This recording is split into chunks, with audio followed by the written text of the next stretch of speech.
So that's Yes, always it's good. gone in here now, but never mind. Yeah, it's only just come out here. It's been pretty dull all morning. Oh no, we've had it the other way round. It's just popped out to say hello.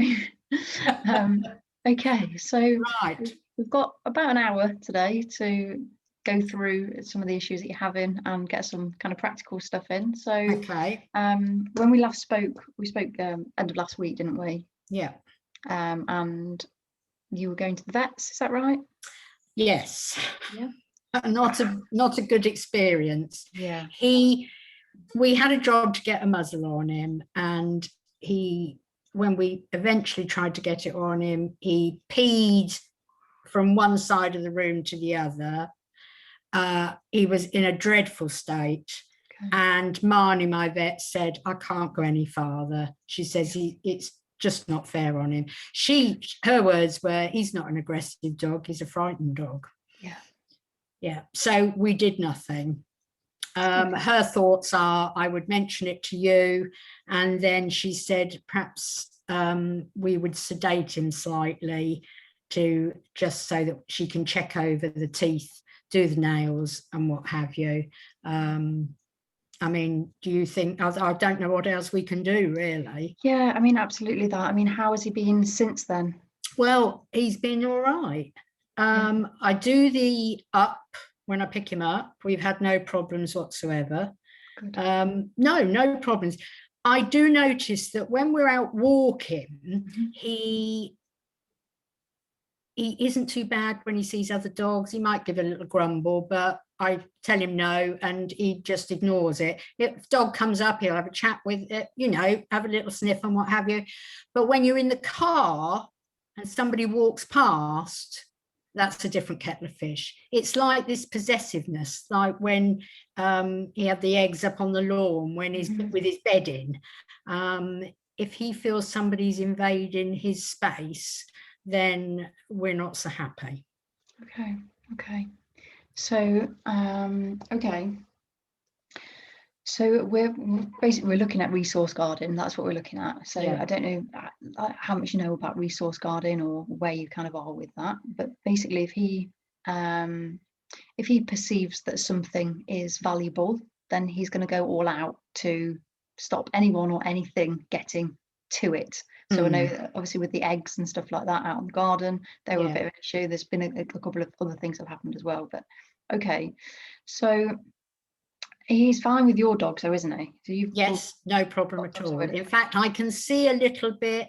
We'll sniff one of the others now, and a couple of mine are very fond of him and sort of follow him everywhere.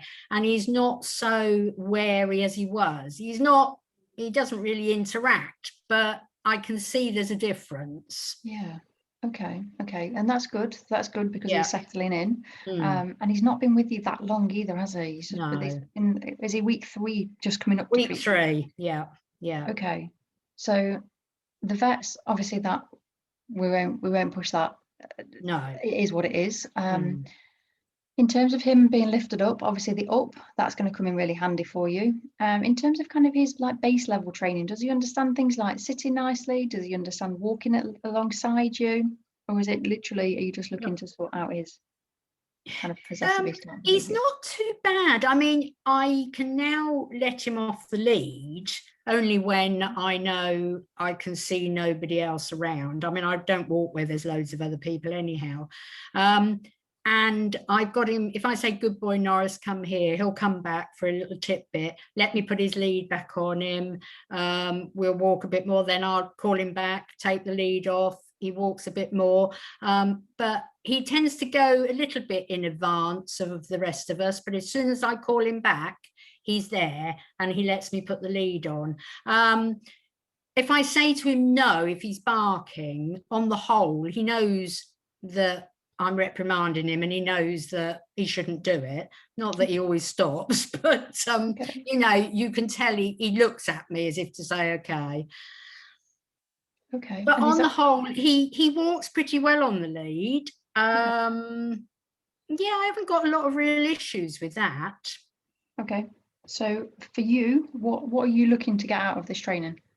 I really would like to feel a little more confident that when I go to do anything with him, I'm not wary that he's going to snap at me. Now, I know that could be that he'll never be any different. I don't know. I mean, I only pick him up, as I said to you before, when I'm going to do something with him. I don't pick him up and put him on my lap. He will now come to me. If he wants to come on my lap, he'll put his feet up on my leg and come up. And that's not a problem. But like when he's harnessed in the back of the car, when I go to put his lead on him, you can see that wariness. What's she going to do? Although there's no nastiness, it's like he's just not sure. Suspicion. Yeah. Suspicious. Okay. Yeah. Okay. And that's perfectly normal. So if you think about the experiences that he's had in a car, the most recent experiences he's had. So he's been to the vets, I presume, in a car. He's been to a new home twice, 3 times, 4 times in a car. Yeah. His experience of a car isn't going to be positive, and that's going to probably stay with him for quite a while. Now, a few things that you can do is literally like break it right down. So our dogs learn by repetition, and the more we do something and they enjoy it, and the more they will then want to do it. So it's a little bit like children. If you tell them they've done the right thing at the right time and give them a reward, then they're happy with it. Usually just a sticker on a chart or something similar. And for our dogs, we might have something nice and tasty for them to eat, or we might have a clicker, or we might just use our praise. Now, it relies on us being trusted to start with, and that's something that he's obviously not got a lot of at the moment, even though he's coming over to you, which is a really positive step. He's obviously settling in, but he's so new into your house. I would be inclined to start with to not do an awful lot with him. When you're clipping him into the car, how is that happening? So is he sitting? Is he standing? How is he getting into the car to start with? And then I pick him up, put him into the car. Yep. And then he sits there and lets me clip him in. And that's it. Is that kind of like an over his head movement? Is that onto a chest plate? Whereabouts is he being clipped, and where are your hands in relation to him?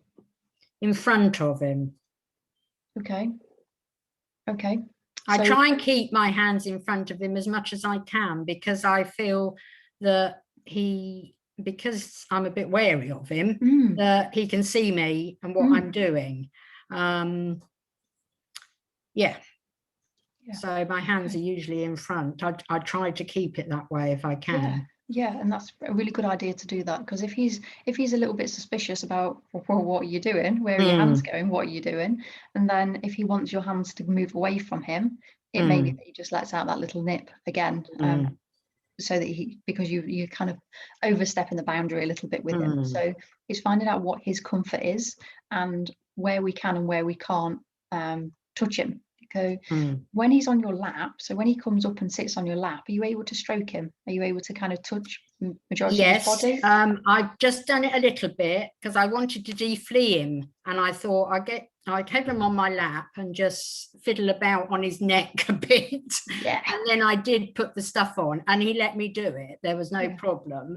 But I don't keep on at him. I just now and again just give him a little tweak, and he'll just lay down, and he's quite contented. Okay, so some dogs, I'm sure it's no surprise to you, some dogs prefer being on their own, some dogs prefer coming to us when they want the attention, and some dogs just want to be right up in your face all the time, like my dog does, who's currently somewhere else. Thankfully she's not sitting on my knee making me boiling hot. So resource guarding. So is there anything else that you've noticed that he guards, that he gets stiff body language over, or anything like that? No, I mean, I feed him separate, because obviously I've got 8 of them here, so I feed him separately. He eats his dinner out there.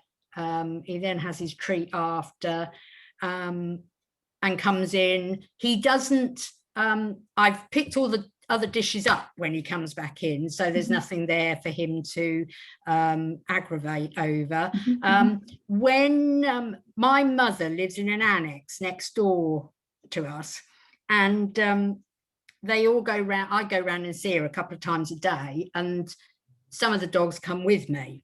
Now he comes, he's very fond of her. He won't let her touch him. Like, he won't, she can stroke him, but if she says to him, "Are you coming up, Norris?" No, he's not interested. But he takes a treat from her. Now they all sit there and they have their treat together, and he doesn't make any attempt to go. He takes his treat and goes into the other room on his own, out the way, and the others keep away. So he's not there looking at the others and trying to be aggressive and take anything away from them. But he just likes his space when he's eating. Yeah, and that is the key really with resource guarding. Now, Chip does actually resource guard, which is quite annoying. Now, we've got 2 cats, and cats and dogs don't mix too well in terms of when Chip is communicating, saying, "Please leave me alone," and growling at the cat, and the cat's going, "Oh, that smells nice, I think I'll come and have a look." So the cat's kind of edging closer and closer, and then the dog's getting more and more tense, but the cat's not reading what's happening. So what we do with her is we either, exactly what you're doing, let her have food somewhere else, so she's got her own space. So for Norris, you would give him his own space, which you're doing already with his meals, so that's perfect. Clearing away everyone else's before he comes in, so he's got no reason to get his pants in a twist. In terms of things like outside, that's going to be a little bit more tricky to control, and what I would look at investing in would be a long line, so a long training line that you can have him attached to, that when he's in the garden, that he can trail that around in the garden with him. Okay, so if there is a point where you think that he is going to start guarding, then you can just take hold of that long line. So he can't then lunge, he can't then do anything. You've literally got hold of the line. You're not picking him up. You're literally holding onto the line and just letting him just have a minute, and then call him over and get him to go somewhere else with you.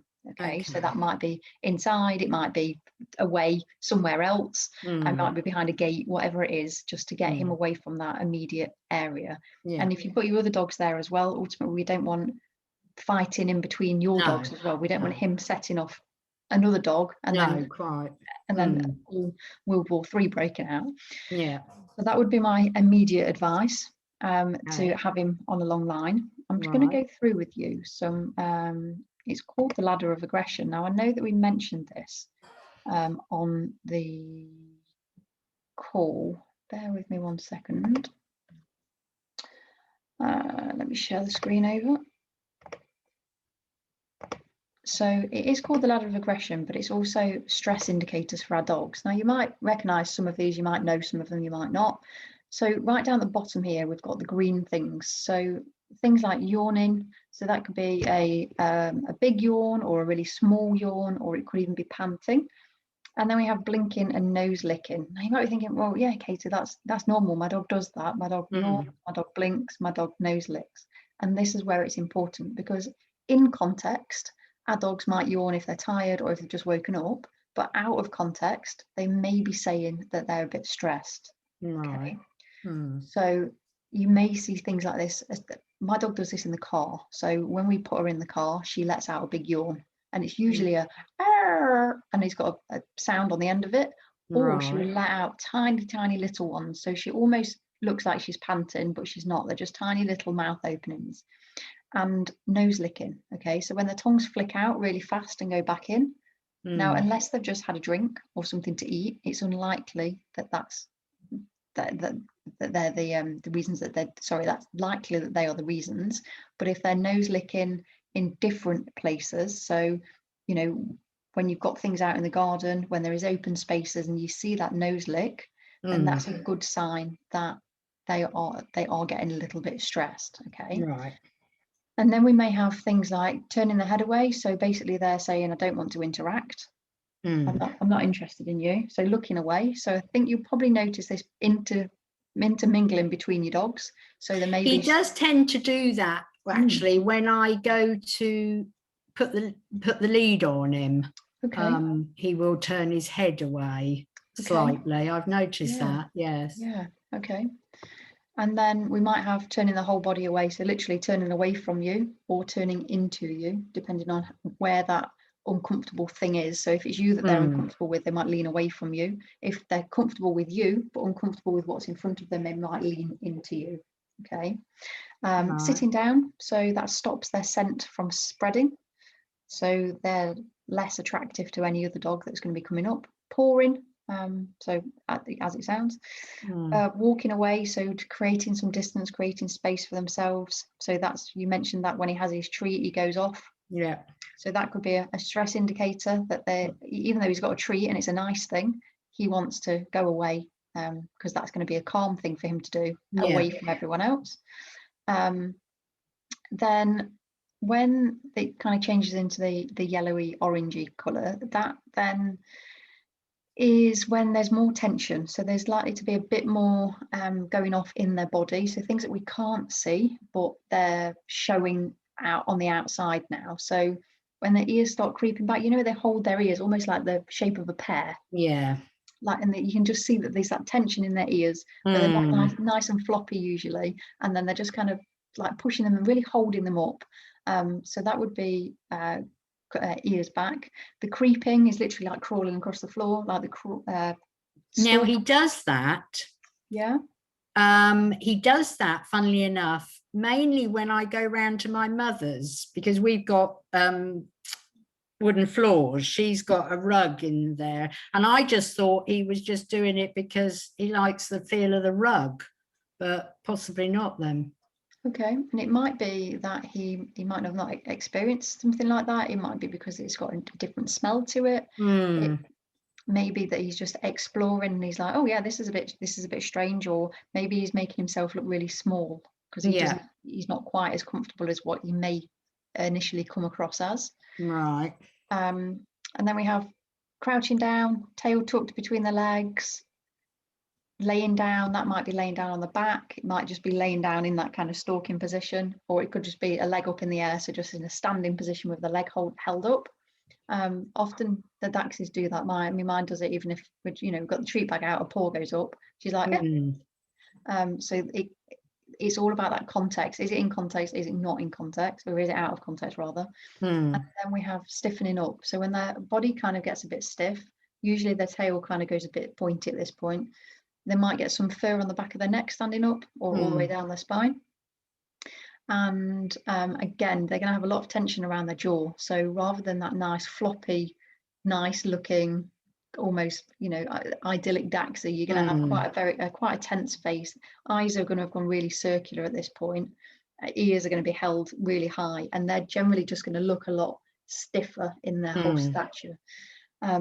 And that's their body preparing for what they're going to do next. Okay, so usually we start to notice things around here, around this stiffening up, around this growling point. Now, growling is in the wrong colour really, because growling is actually a good thing, because it's the first thing in all of this where our dogs have actually vocalised anything to us. So they could have gone through every single one of these and we've not noticed, but then they get to a growl and we go, oh. Now, growling is a good thing because it's saying, I've got weaponry, I'm willing to use it, give me some space, back off, I'm not comfortable with what's happening. And then after growling, if we ignore growling, often what happens is the snapping. So they literally are an air snap, so it's non-contact, and it's just a very loud snap, almost like a cartoon crocodile. You'll see the teeth really come out. You'll see literally you've probably seen it with some of the other dogs, or even when they're just playing with one another. You may see them mimic this. When they're doing like bitey face. Do your dogs do bitey face? Where they literally bite each other's faces? Oh, yes. Yeah. And their teeth kind of like come right out. They do. You kind of see the whole lot. So that's that kind of what that snapping is. But obviously in context, they're not play fighting. They're being serious about this part. And then the last bit is a bite. So whether it's a nip, whether it's a full bite, whether it's a bite and shaking the head, a bite is a bite. Okay. Does that kind of ring bells with you? Yeah. Is that helpful to know? Yes, it is. Definitely. Yes. I try and keep it kind of as simple as I can, to not not overload everybody with like scientific stuff, No. but that for me is, you can see what's happening there. You can, Yes. you can understand what's Yeah. happening. Yeah, that's very good. And then the Yep. next one we've got is about calming. So things that our dogs can do to calm. Now there is some overlap here, as you will see.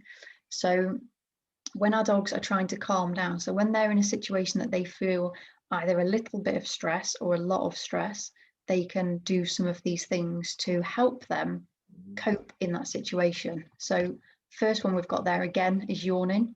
And yawning is just a way of them saying, it's okay, you know, we're fine, we've got this.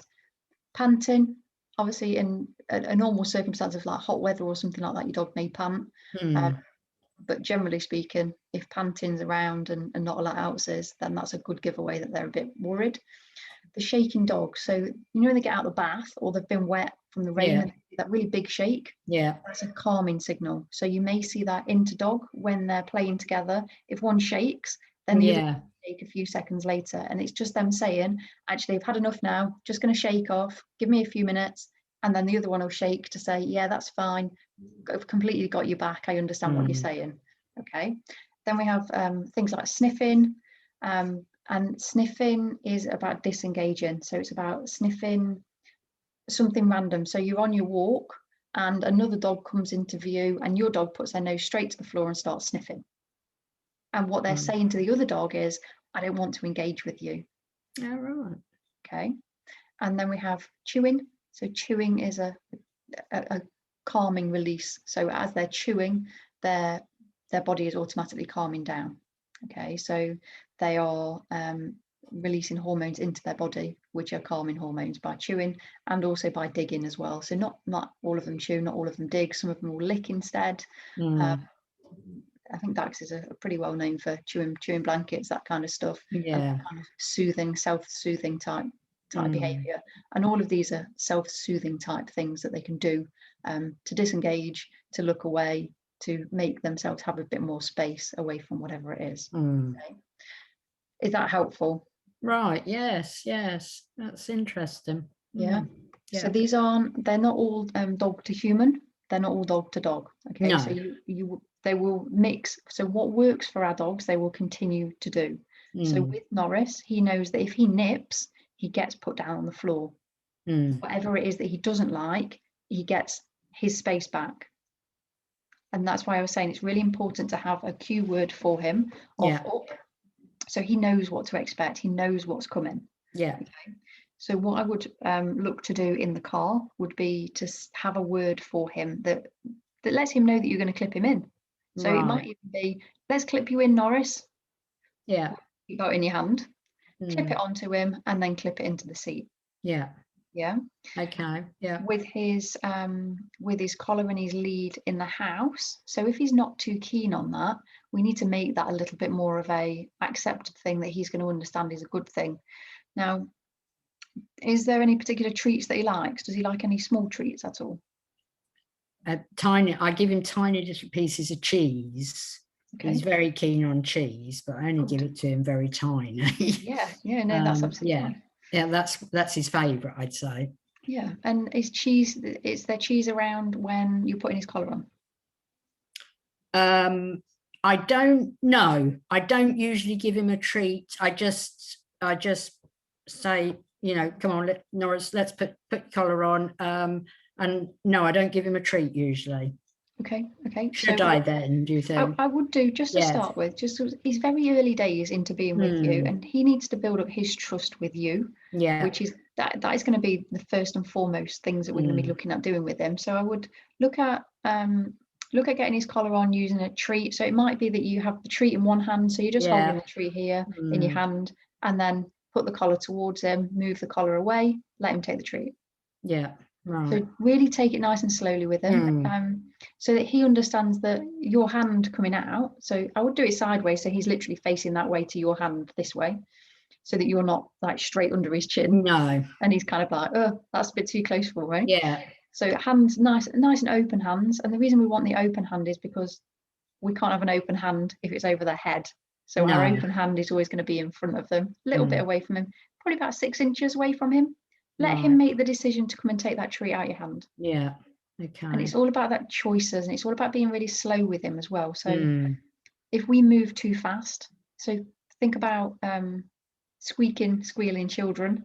They move really fast, and they become safe or unsafe. And as owners, we are safe or unsafe. So I would look to do that. Piece of cheese in your hand, let him come over, have the collar there, touch him with the collar, let him take the cheese.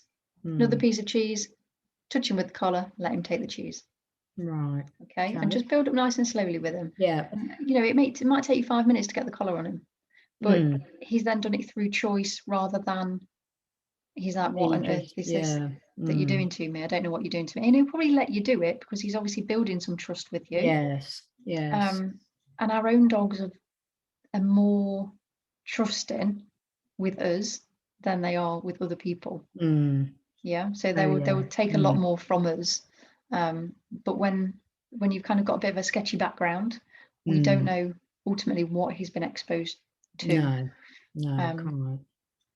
So making it as nice as we possibly can, and making that a positive experience. So if cheese comes out when the collar goes on, he's going to want to have that collar on again. That's right. Yeah. So it's all about that positive, like even if it means you go through, 10 pieces of cheese, and it is what it is, or just save a little bit of his food back if you want to just practice with his food. So I would do it in the room, just you and him. So before you're going out for your walk, have 5 minutes just with him in the room, cheese and collar, and then just build up that association with him, so that he's like, oh yeah, it's not too much of a bad thing having this collar. No. And out of curiosity, the equipment that he's got, so the collar, the lead, are they what he's come with, or are they what what he's come with? Yes. Okay. So it may be worth, because you're planning to keep him, aren't you? I think, yes. I haven't got it in me to uproot him again. I just can't. No. Yeah. Okay. So I would say look at getting a different collar and lead. So really, right. They can have associations to equipment. So the last time he put that collar and lead on, where did he go? He went to the vets. Okay. Right. Time before that, he was taken out in the car. And it can be the smallest of things that can trigger them. Right. So I would always look to that. I mean, you have got 7 dogs, so it might just be that you swap somebody else's collar. Yes. Yeah. So swap someone else's round. So it's different smell, different feel. And you may find that he's a bit different. Right. Oh, try that. It's definitely not guaranteed. No, but it's worth a chance, isn't it? Try it. Yeah, it's definitely worth and you'd still do the same thing. So you'd still have the cheese, and then you'd put the collar on. And just make it a nice experience for him. Often what I find is that they've literally been forced into collars, forced into harnesses, do all kinds of crazy stuff. As soon as the collar or harness comes out, they run off, or they're trying to get away, or whatever it is. And actually some really simple steps just to make it a good experience. And if he's not playing ball and he doesn't want his collar on, then don't force him. No.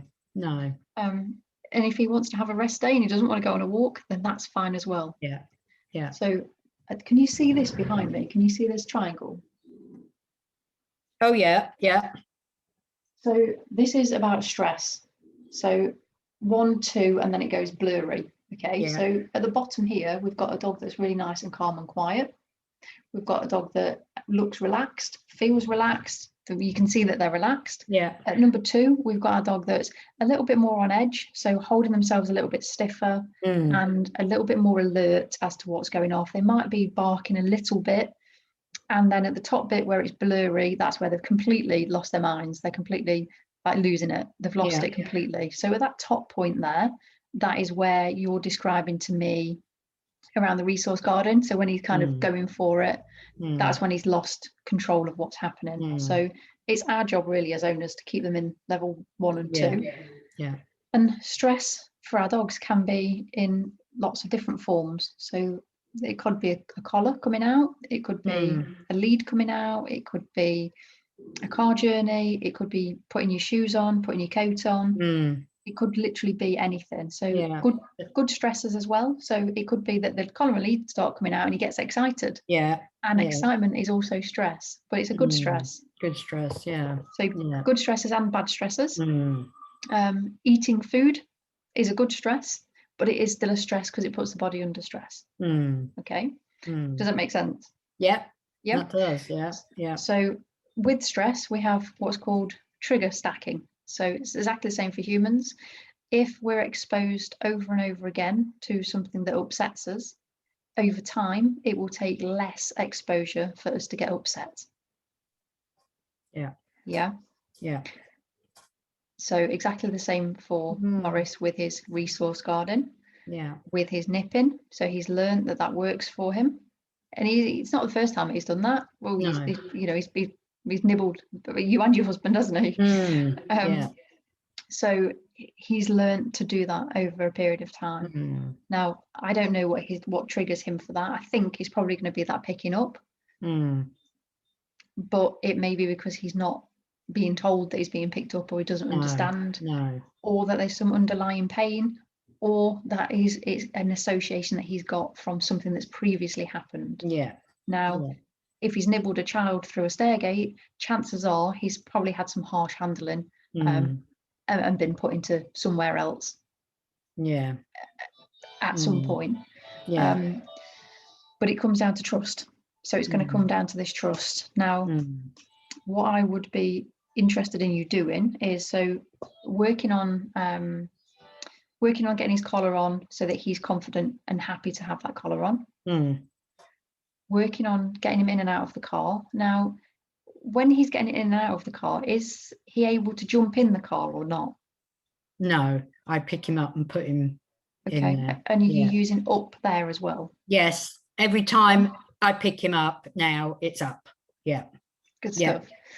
So, and he does, I can tell when I say it to him, he sort of stops as if to say, right, I'm being picked up.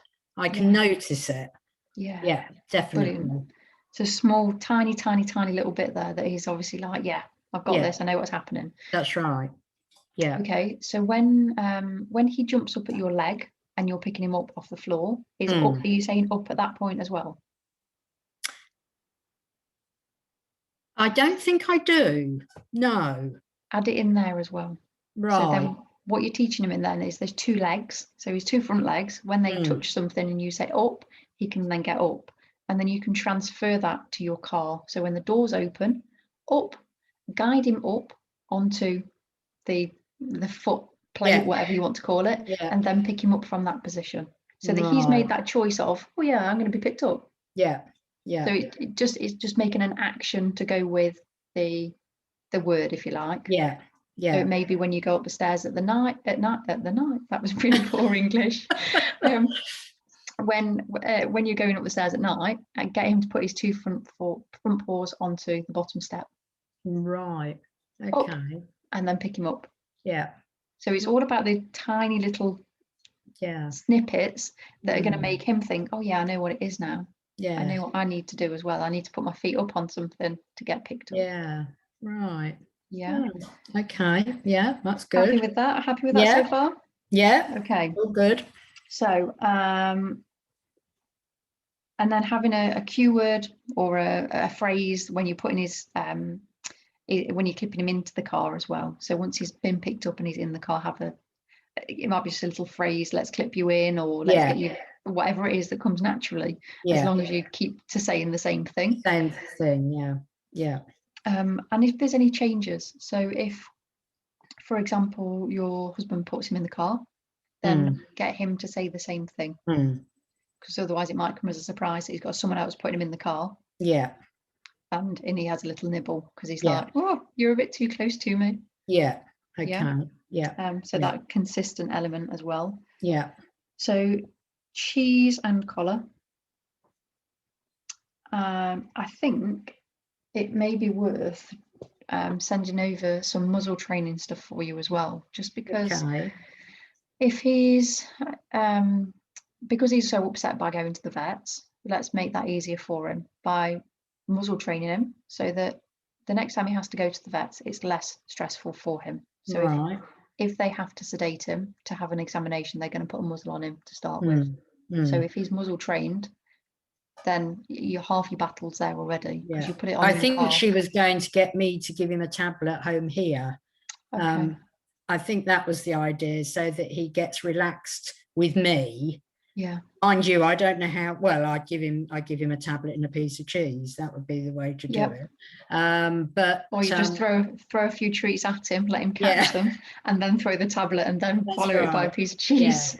So I think she was hoping that, but I mean, it would be good to get some muzzle training, because who knows when it may have to be used at another time. Yeah, I've got it's like a checklist of muzzle training where it literally starts really, really slow, and you know, I've just explained around the collar. Let me find it. I don't know where it is. I don't know where the muzzle is. It's around somewhere. But in essence, you literally get the muzzle out, let them see the muzzle, give them a treat, or do something nice with them. So if I don't imagine he's playing with toys yet, is he? No. So just get the muzzle out. It might be that when he has his dinner, when he has his meal in the different room, that just put the muzzle on the floor so he can see it, but it's not in his space. Have the muzzle there, and you're building up a really soft association with, I eat my dinner, something nice happens, but that thing's there. Yeah.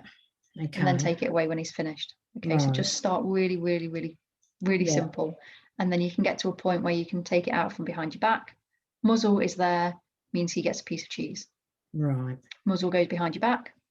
Muzzle appears, he gets a piece of cheese. Piece of cheese, right. And the reason that I'm going on the cheese is because he's not at the point of toys. So there's little point in producing a toy if he's not interested in the toy, because he's not going to have. He's very food orientated, so it's a good way of getting him to do things.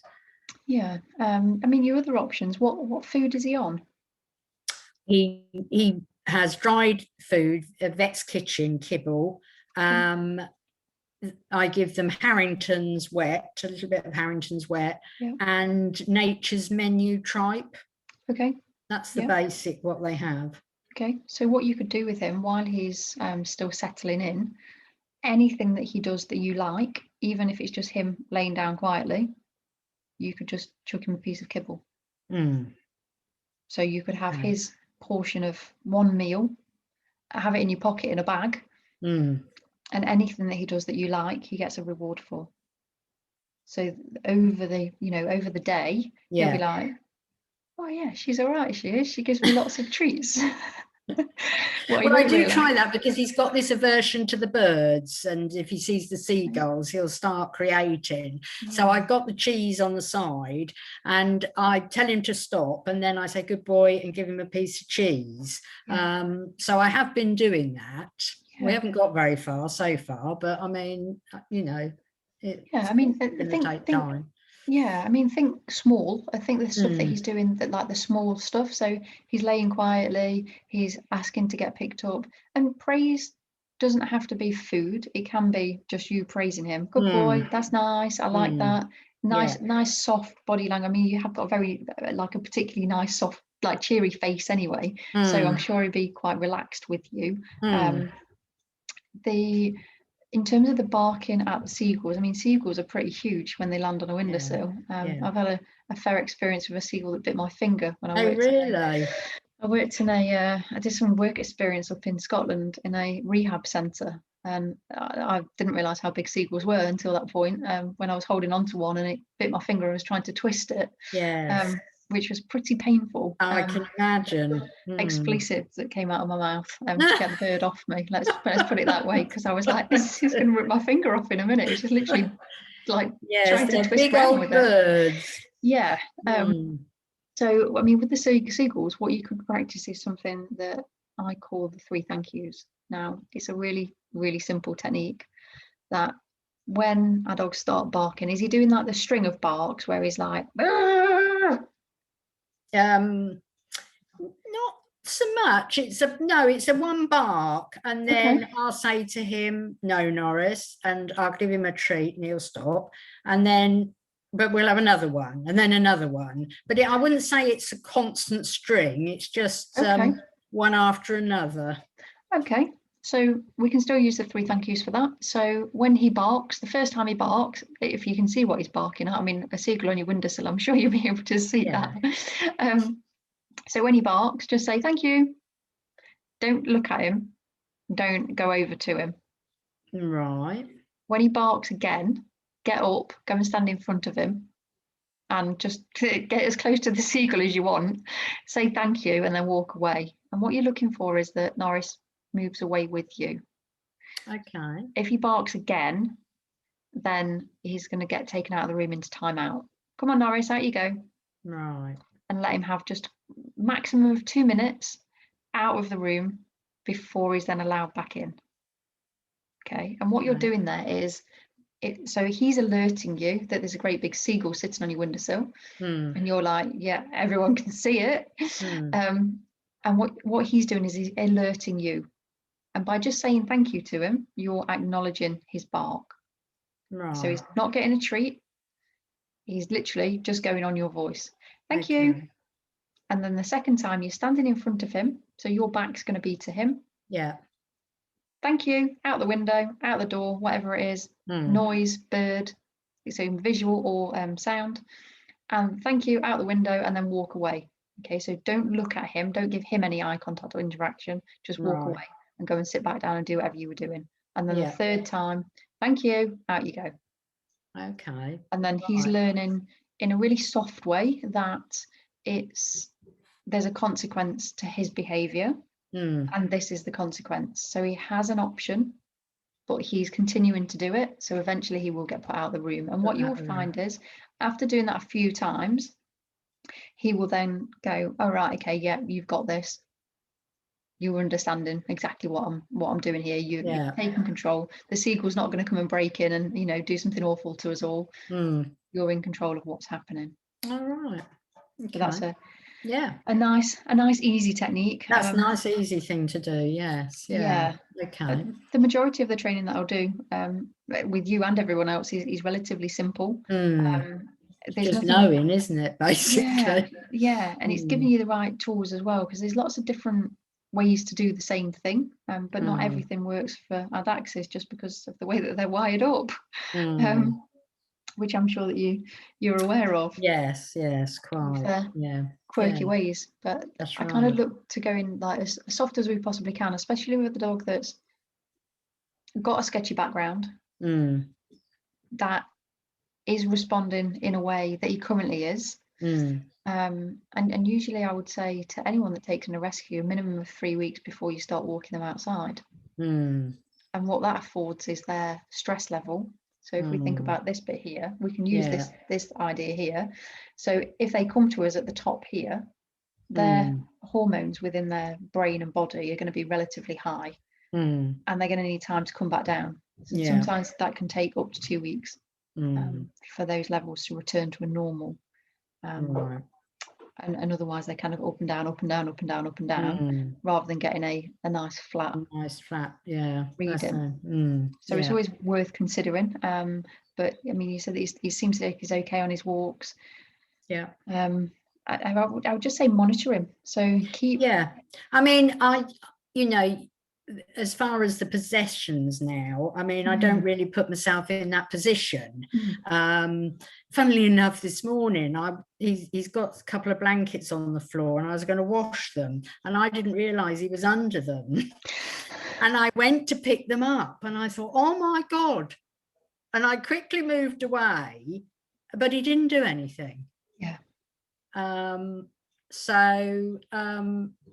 I think possibly there are some, there's some light at the end of the tunnel there. I can see certain things, but obviously it's going to take time. And he most probably never be perfect, but is there a perfect dachshund? I was going to say, I struggle to find a perfect one. And like I always say to people, even mine's not perfect. She's bitten. She's a resource guarder.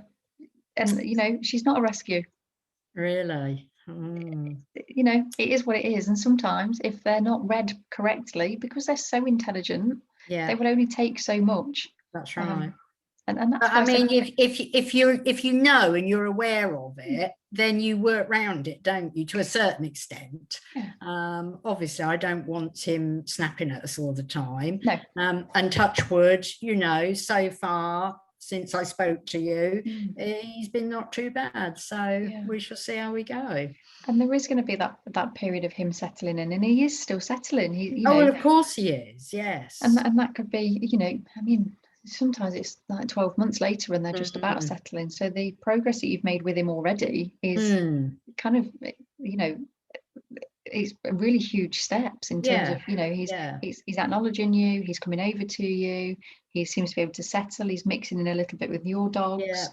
It's all pretty good signs at the moment. I mean, obviously we could go backwards a bit. I mean, you know, that's just how it will be, but I'll just keep carrying on as I am, and with your help, and see how we go. Yeah, I mean, I'm not gonna give you masses and masses of things to do with him. I think that a lot of the stuff that you're already doing anyway, it's just kind of just tweaking it slightly.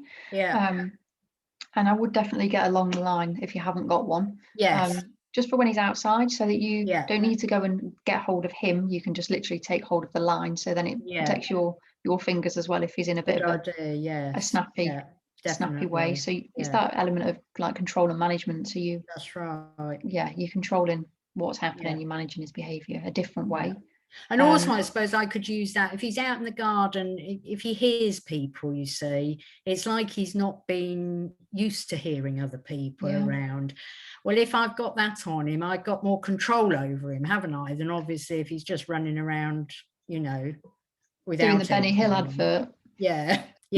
So I can bring him in, as you said before, leave him indoors and then let him go back out again, and see how we go. And you can do that. You can use the 3 thank yous in the garden. You can use them. So thank you at the fence. You don't have to be able to see or hear what he's barking at. No. But if he barks and it's more than what you would like him to do, intervene with those 3 thank yous. Okay. Yeah. Brilliant. Oh, well, that's good. I've got some few things to get on with there. Are you happy with that? Yeah, very happy. Lovely. Good. Yes. I think that was all. I think there was something else I was going to say and I can't remember what it was. It's gone. Yeah, we can work on like moving the stuff on. Well, that's what I was going to say. If he gets something that he shouldn't have, but it's not overly going to harm him, but he's guarding it, just let him have it. Right. So toilet roll, cardboard. Whatever. If he gets something that he's kind of like over, don't try and take it off him. Just ignore it. If he does that with a blanket or anything like that, leave the blanket with him. Wait until he's just got up and moved away from it, or just drop some cheese away from it so he has to leave it, but then encourage him out of that room so you can shut the door and get the blanket, whatever it is. And it's all about your safety. So if he looks like he's kind of going to do something, face is the key. Brilliant. Okay, Katie. Yeah, that's great. Okay, well, it's been lovely to actually meet you and speak to you. Yes, I hear your name. I hear your name mentioned everywhere. Not everywhere, but you know what I mean. I hear your name mentioned, and I'm like, I have no idea who you are. And then I see you doing some lovely things at Christmas time, and then I'm like, oh right, okay. Yes, well, nice to meet you too, and thank you. You know, it's really helpful, and I shall work on those things definitely. Yeah, and there's absolutely no pressure in terms of time wise. If you want to come back for another session, then that's fine. Okay. I'm not going to say come back to me in 2 weeks' time, because actually nothing may have changed in 2 weeks. It may be exactly the same. So how do we just leave it now, and unless I need to come back to you?